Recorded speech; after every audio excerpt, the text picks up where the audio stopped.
Mapungso Talisay City Police natutukan kung may organisado man gid bala nga grupo sa mga kawatan sa syudad sa Talisay matapos nga nagsaka ang kaso sang kinawatay humalin sa Agosto. Mga suspect naman sa pagpangawat kag pagpangtiro sa merkado sa bahin sang Concepcion na record sa CCTV. Yaring balita ang gitutukan na Eileen Pedreso live ikan sa Talisay City. Lynn?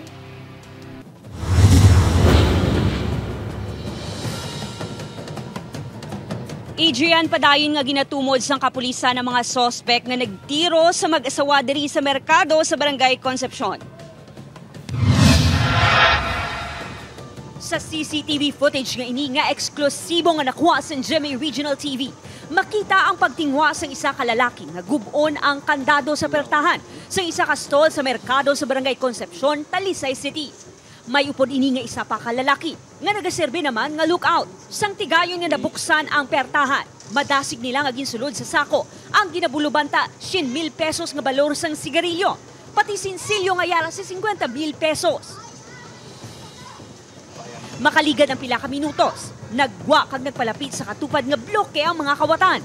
Apang naaptan sa mag-asawa nga nagapagwa ang mga kawatan sa tupad lang sang karinderya nga ila ginaobrahan. Ang mag-asawa nga ini is manog open tani sang ila store. Sang nakita nila ang ini nga tao may mabitbit na badang pakete ka sigarilyo. Sunod sa kapulisan, ginagaw sang isa sa mga kawatan ang belt bag sang suksok sang bana. Apang nagbato inikag dito na gintiro. Nagtingwa pa ang asawa sini nga magpalagyo, apang gintiro man. Ginbawian sang kabuhi si Ildefonso Medalla. Samtang pilason kag padayon nga ginabulong sa ospital ang asawa sini nga si Denalyn. Ginakilala pa sang kapulisan ng mga sospek. Ginahibaluman kung konektado ang mga ini sa iban pa nga kaso sang kinawatay sa syudad. Sa records ng Talisay City Police, nagsaka ang kaso sang kinawatay sa syudad halin sang Agosto. Sa diin 5 ang na-record kag napasakaan sang kaso. Kumbaga diri sa ato sa Talisay more kita sa kampo no. So off season siya sang August. So ang aton nga mga tao kapangita gid iban nga means no.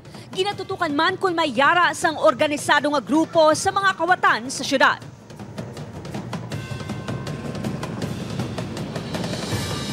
Adrian, nagapanawagan karon sang hustisya ang pamilya sang mga biktima kag subong man ang mga kaupdanan sang mga ini diri sa merkado. Adrian? Madamo gini salamat Eileen Pedreso.